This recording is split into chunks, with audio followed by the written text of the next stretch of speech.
fuqarolar o'zlariga ma'qul bo'lgan bo'sh yer uchastkasini tanlab, uni auksionga qo'yishni so'rashlari mumkinmi? Bunday holatda yer savdosini tashkil etish qanday tartibda amalga oshiriladi? Vazirlar Mahkamasining 2022-yil 14-fevraldagi 71-sonli qarori 2-ilovasi bilan tasdiqlangan tadbirkorlik va shaharsozlik faoliyatini amalga oshirish uchun yer uchastkalarini mulk huquqi va ijara huquqi asosida elektron onlayn auksion orqali realizatsiya qilish tartibi to'g'risidagi nizom asosida yer uchastkalari auksion savdolariga chiqarib kelinmoqda.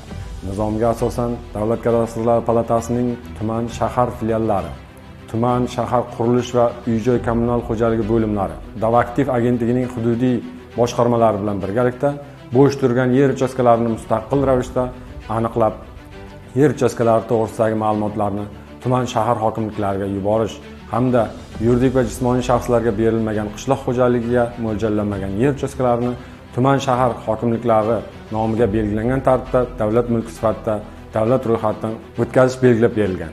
Nizomga muvofiq davlat aktivlarini boshqarish agentligining hududiy boshqarmalari yer uchastkalarini auksionga chiqarishda buyurtmachi hisoblanadi. Ya'ni Davlat kadastrlar palatasi siz xarid qilmoqchi bo'lgan yer uchastkasini auksion savdolariga chiqarib bermaydi. Buning uchun siz davlat aktivlarini boshqarish agentligining hududiy boshqarmalariga murojaat qilishingiz kerak.